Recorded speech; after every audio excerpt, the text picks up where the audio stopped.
Here is a place where there are thousands of people living online, talking to each other, doing things together. And to me, that's super interesting. And can we build art projects or even public art projects that are designed for people talking to each other who live online?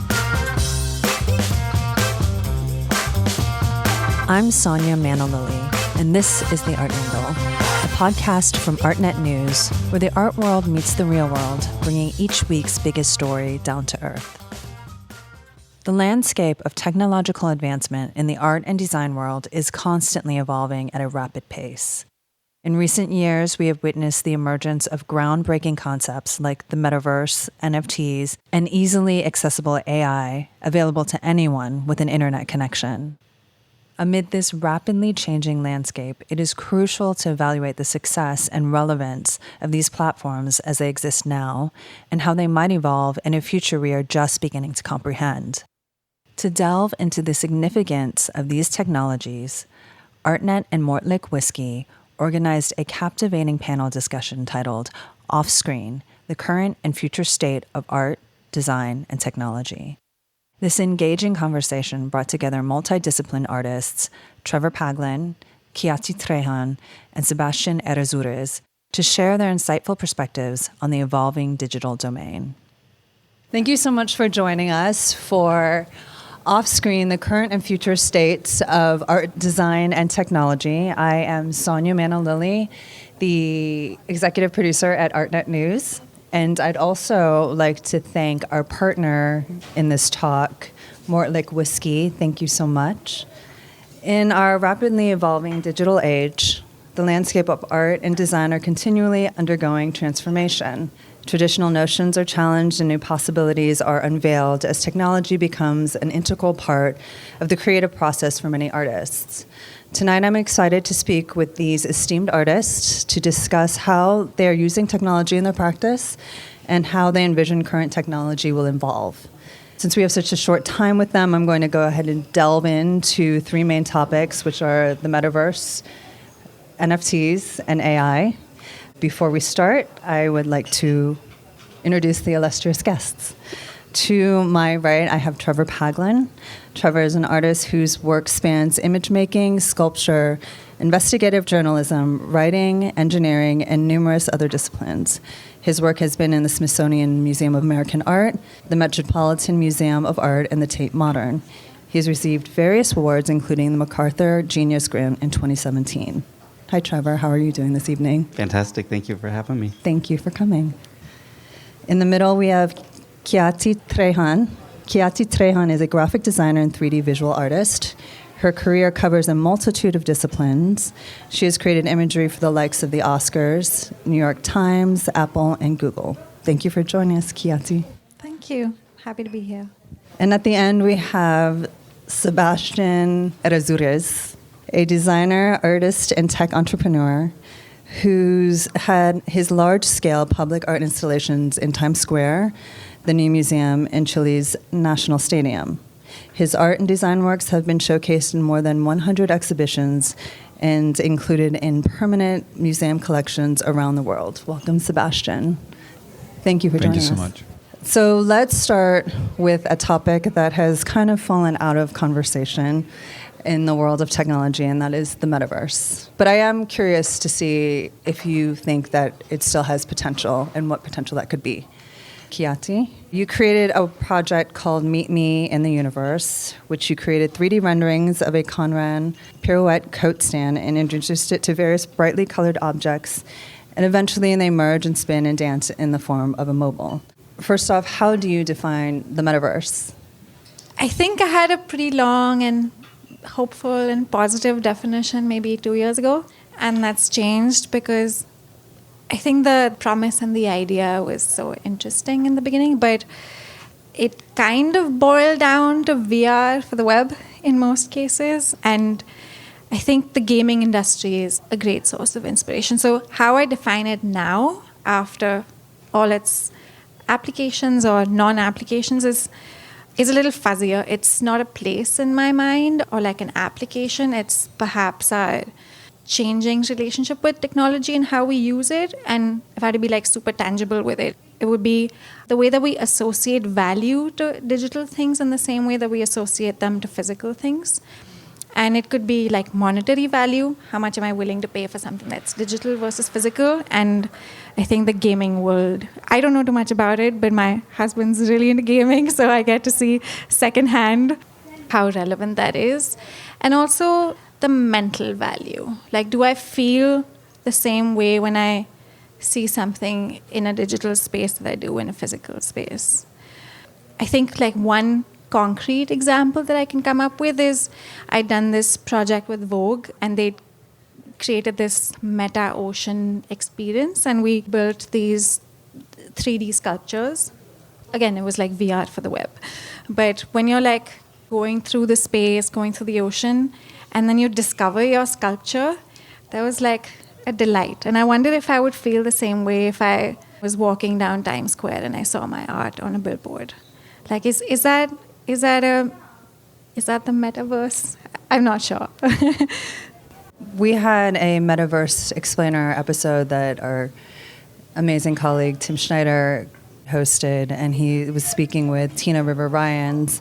And the idea that the metaverse is this other place was just not something that she thought was a real definition. We are so immersed in technology. We interact with it so much. She had met her partner online. It's just so integral. And when you phrase it like that, it's like we're already existing in the metaverse. What do you think, Trevor? That sounds good to me.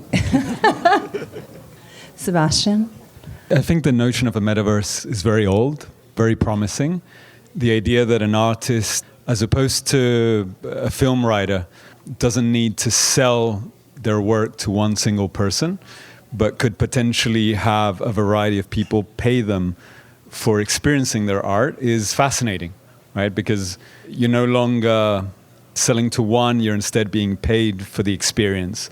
That is fascinating, and for a lot of people, the promise of the headwares was supposed to happen. A lot of us lost a lot of money. I was building a metaverse with a team 6-7 years ago. Was sitting down with the head of augmented reality of Apple, and he was basically like, Sebastian, it's going to happen next year.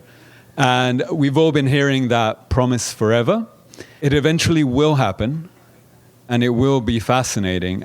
The process takes time, and the problem is the in-between. So if you're acquiring an NFT today, and you're basically buying a JPEG, it's kind of like going back to the 80s and buying an Atari game that you want to potentially be able to use in a computer today. It's similar. We're trying to sell artworks of low resolution and of no interaction for a future that we barely can comprehend. And so there's a disconnection, but it eventually will happen, and ideally should be fascinating and freeing as long as it's artists continuing to make the work and not AI.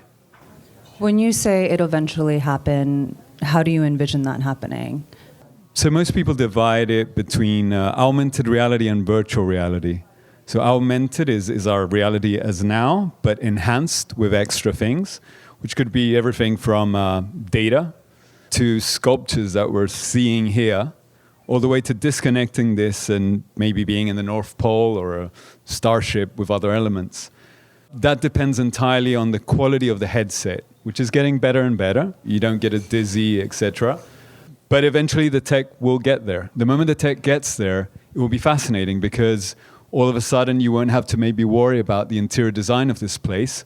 You can just switch it to the new design. And you can say, hey, welcome to Neue Haus. Today we have a new designer, and tomorrow we'll have an architect that's presenting something else. That potential is dependent on the tech, but the tech is obviously moving very fast, and we just need the hardware to catch up. The thing that I really like about AR is that you're both in the physical and the digital world. And with VR, do you imagine that we'll be spending a lot of time in VR, or it's just very specific experiences that you want to have?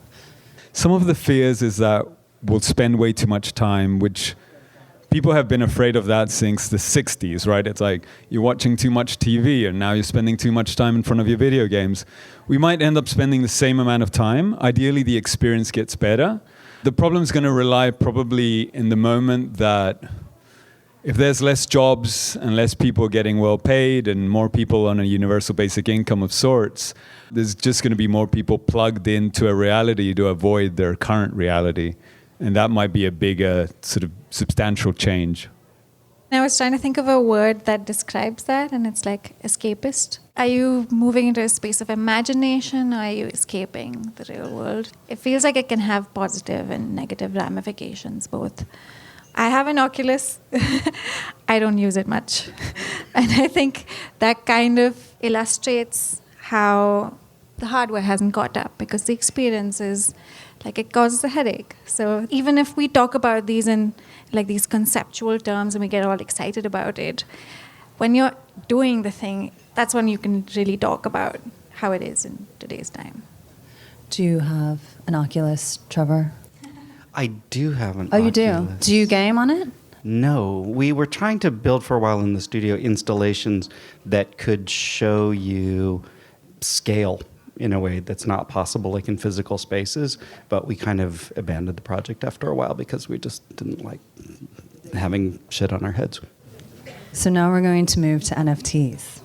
During the 2021 to 2022 bubble, NFTs sparked many spirited discussions about the future of art ownership, the democratization of the art world, whether or not they were actually art, and more recently about whether or not they are dead. But recently, artists have been releasing lots of NFT projects. Sai Go-chung released the NFT project EET, or Exchange with Extraterrestrials, which he describes as an oracle that lives on the blockchain. It welcomes users to ask questions, much like they would ask a fortune teller, and it gives them answers. Then Kenny Schachter also released a new NFT project called Pop Principle, which is a gamified project that pits traditional art players against the digital art vanguard. But more importantly, Trevor, you released your NFT series, Preludes, which is a series of experiential musical NFTs, which I'm excited to speak to you about because one of your inspirations was Xenakis. They're part of your, quote, speculative reality work called Cyclops, which is now on view at Pace Gallery. It just opened on Thursday, correct? The NFTs are black and white abstract pieces made up of graphic musical notation. There are also puzzle pieces that unlock other aspects of the work in Cyclops. Can you share with us the concept of your experiential NFTs and how they all tie into the bigger picture? I think this is maybe a little bit related to the Metaverse conversation, where I don't care about NFTs per se. What I care about is here is a place where there are thousands of people living online, talking to each other, doing things together. And to me, that's super interesting. And can we build art projects or even public art projects that are designed for people talking to each other who live online? That's really where I'm coming from in terms of doing the NFT project. The NFT aspect is a way to connect with a kind of community that has those pre-established connections within them. So the Preludes project is a series of musical scores. They're generative, much like in the style of a lot of post-war music was done, these kind of aleatoric and algorithmically generated compositions. But they're all generated in such a way that they have a puzzle in them. There's a musical puzzle. And if you solve the puzzle, it gives you a key to enter into this bigger, what I think of as an online public art project called Cyclops. And Cyclops is a series of audio puzzles that as you start to solve them, it starts to create an interactive story. The premise of the project is that we're in the 1960s and the CIA and other intelligence agencies are doing a bunch of mind control experiments, which is historically accurate. The CIA was doing a lot of work around how to manipulate people's brains at that time. And when Congress found out about it in the early 1970s, the CIA burned all the files. So the premise of the project is you're going through these old computers and recovering files from that program. And you have to do it collaboratively with other people. There's a team of people that built the project that includes musicians, sound designers, but also cryptographers, internet security experts, game designers, this huge range of investigative journalists and open source intelligence people. So there's a huge range of skills that you need to acquire to play this game. And so the idea is that you have to work with other people collaboratively and gain skills that paradoxically are meant to sort of inoculate you against mind control programs that may or may not exist today.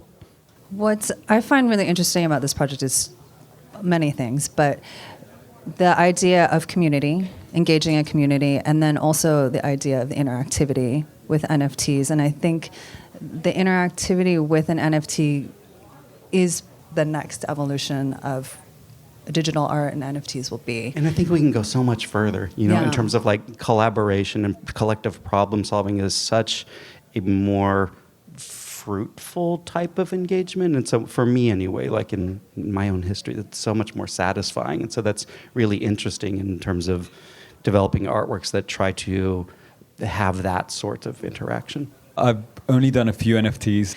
We sold digital diamonds. So we set up a digital diamond company. And the idea was that diamonds are a monopoly held by the De Beer family. They have something like 80% of all the diamonds. And there's much more diamonds than we think there are. There's no scarcity of diamonds. And so today, many of the diamonds that are produced in a lab are man-made.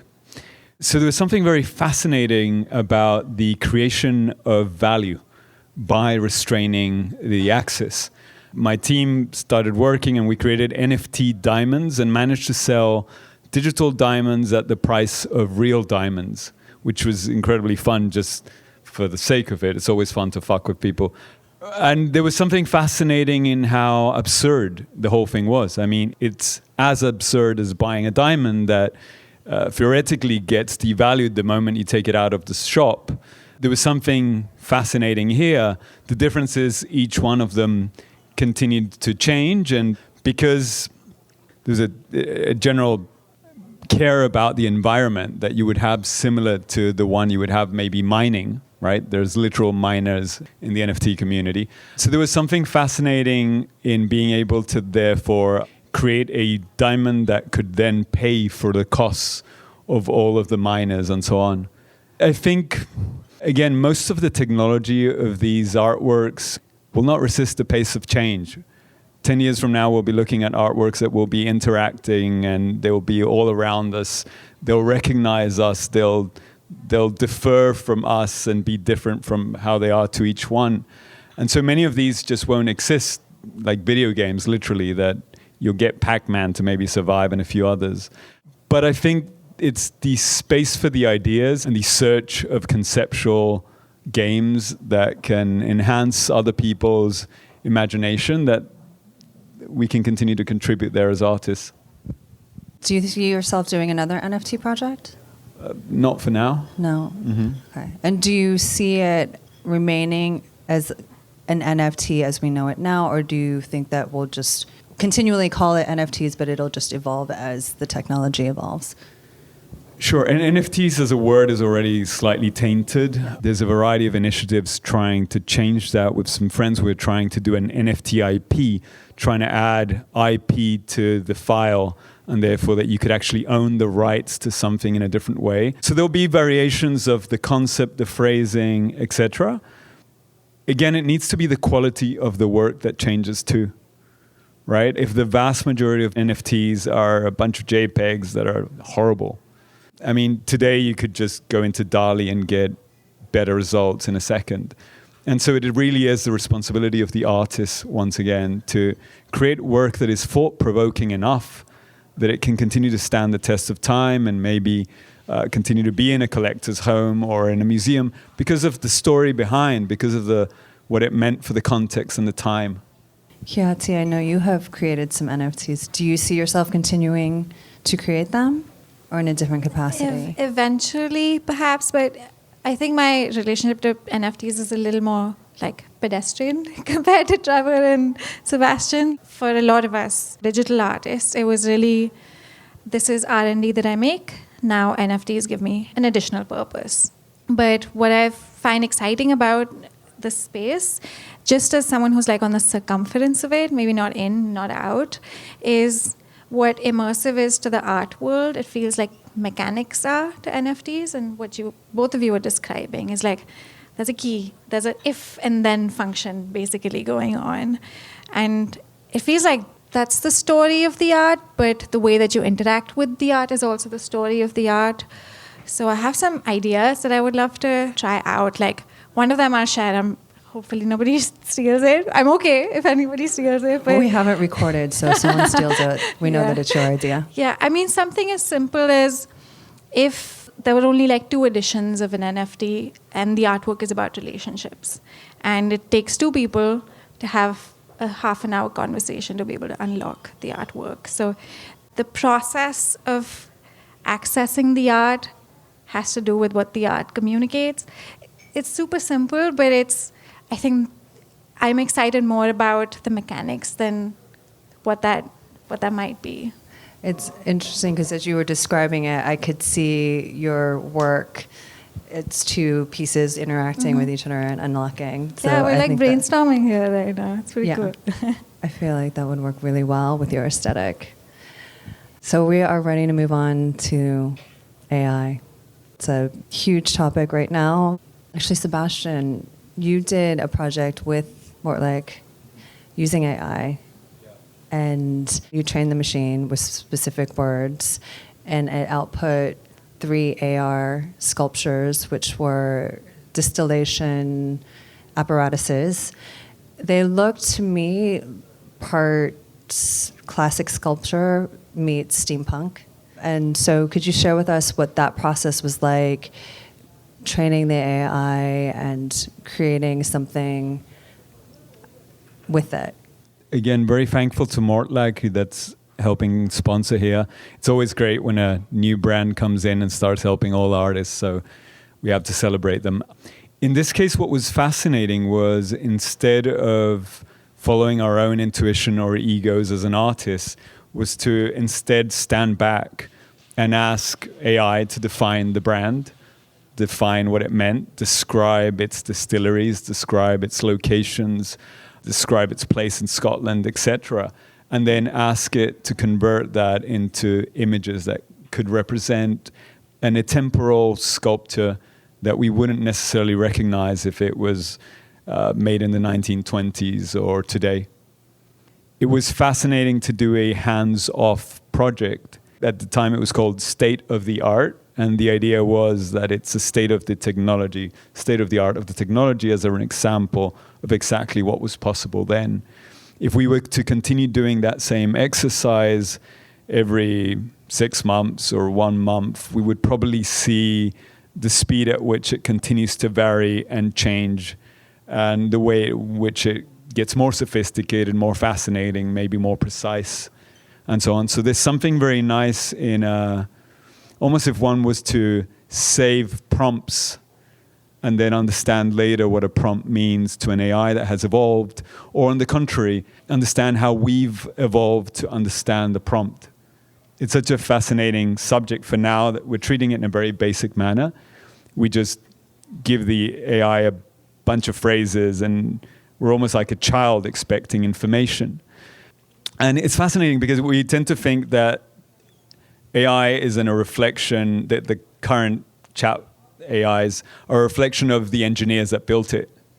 But the reality is that it's trained on the entirety of human knowledge.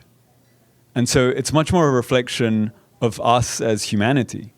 And therefore maybe psychologists, philosophers, artists, sociologists might be more primed to be able to prompt an AI in a similar manner that maybe a psychologist would sit down with a patient and start having a conversation with enough data points that can extract an extremely precise and original response.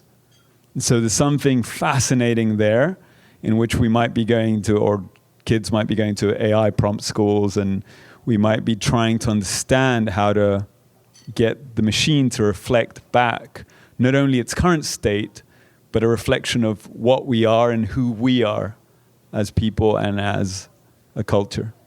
Interesting. So actually, Trevor, I'd like to hear your reflections on that. You've been working with AI for a long time.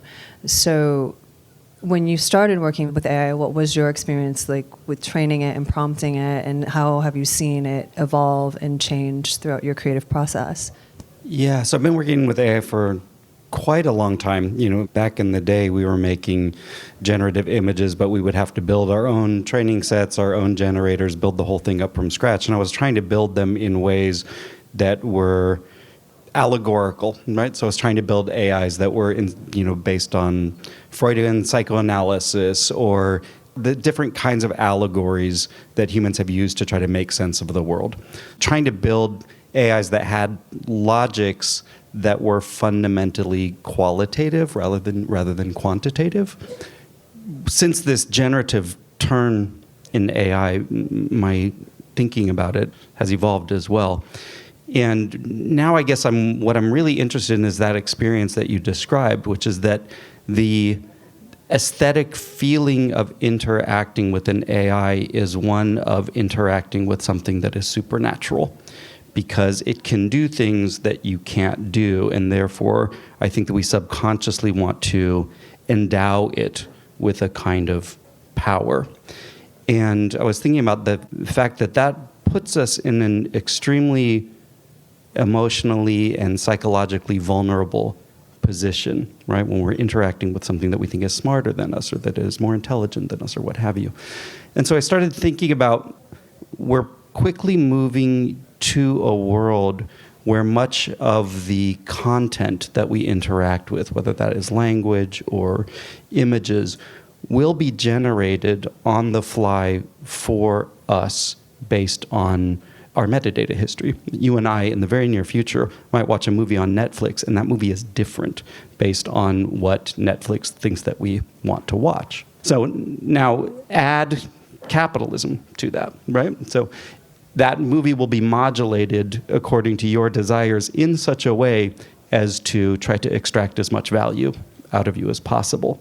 So that relationship will become incredibly manipulative, right? And I think AIs will be very, very good at manipulating all of us. And I was trying to think about what is the metaphor for this. And I came up with a metaphor of psyops. And I started thinking about the fact that we're moving perhaps through this moment of surveillance capitalism into a world of psyops capitalism, where much of the media that we interact with got our number, knows what we want to see, knows that we think it's hyper intelligent, and is trying to extract some kind of value from us.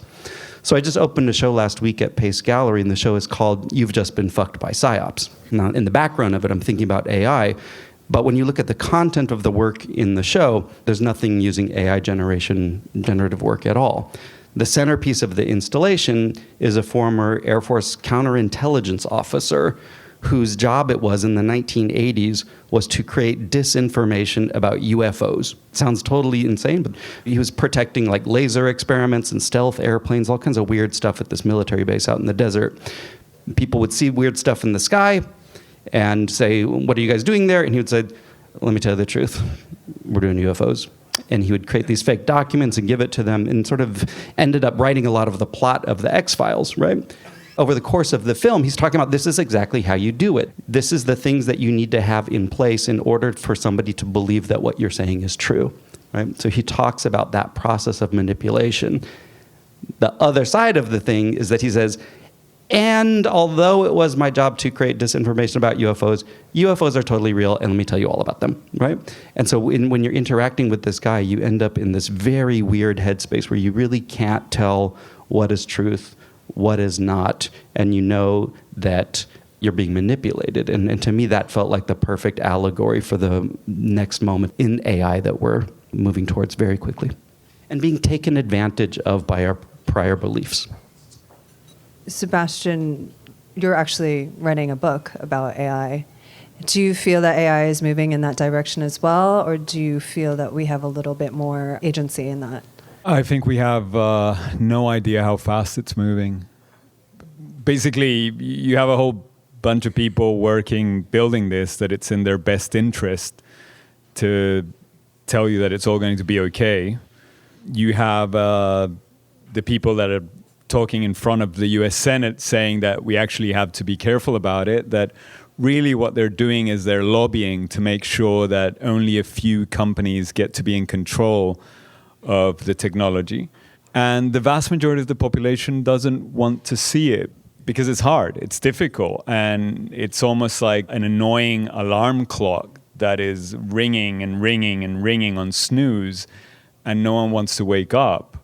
And there's an Overton window of how much we can and how much we're willing to accept and see. And so the reality is that artificial intelligence is, without doubt, I believe, the most important invention humanity will ever make. And it's going to impact every single one of our fields. Nevertheless, if you search 100 podcasts of AI, the only conversations you're going to get are going to be related to bias, related to deep fakes and being able to decipher what is true and what isn't. Alignment problem, if it escapes, are we going to be able to make sure it has the same values as us? And maybe universal basic income. And it's ridiculous. Universal basic income, by definition, has the word universal in it, which means that it's impossible because you're never going to get US taxpayers to want to donate part of their money to help people in Chile or in Singapore, etc. So we need to start having a conversations that what's much more in depth and more profound and more complex. Because at the end of the day, even if AI takes a while to take some jobs, if we're not up to date, someone else using AI will take our job. Yeah, it's scary, it's troubling, but we need to start having a conversation about it. And it's what we do. We've always been creative. We've always been good at this kind of stuff. We just need to adapt.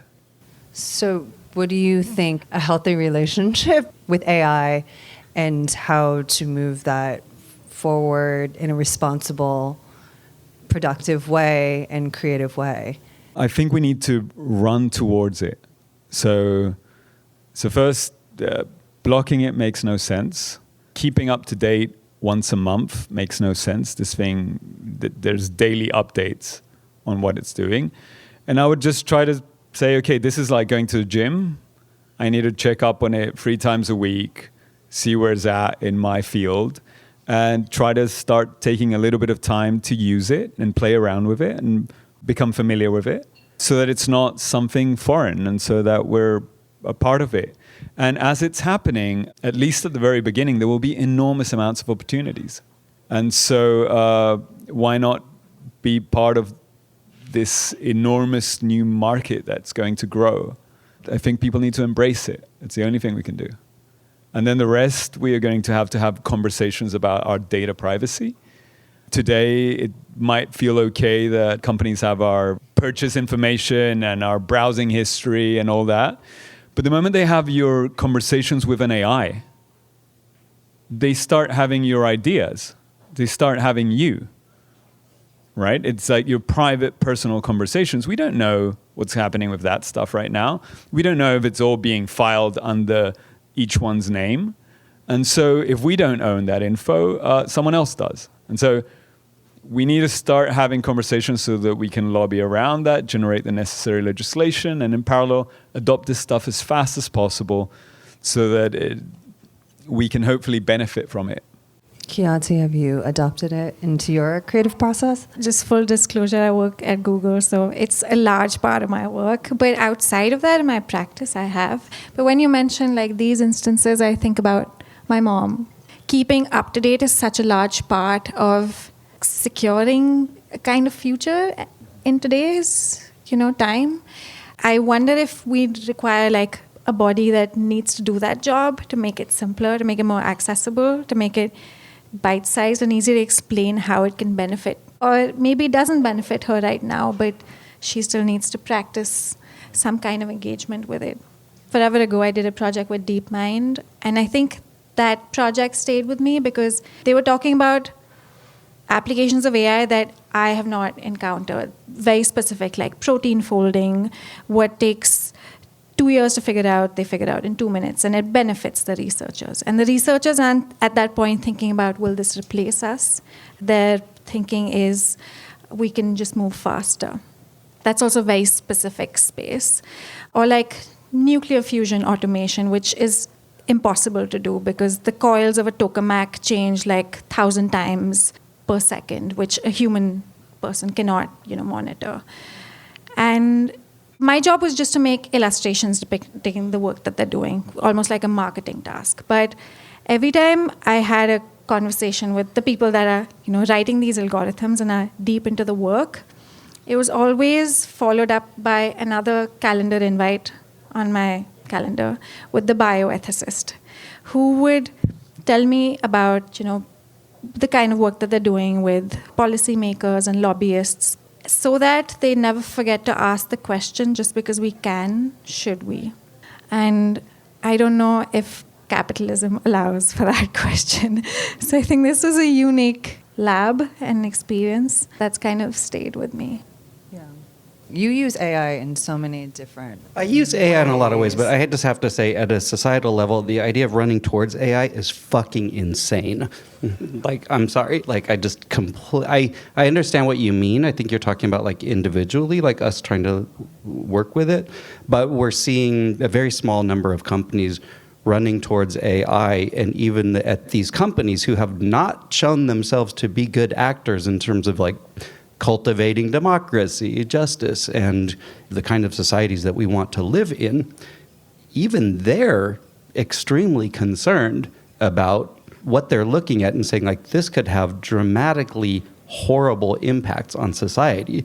And we want to be regulated, or at least told to take a step back and analyze what's going on here, because we have a range of very, very foreseeable, very, very disastrous situations, whether that is from security on one side, which is really very poorly understood in relation to AI, towards, we can talk about the effects on the economy, we can talk about the effects of the consolidation of power in a very few number of companies.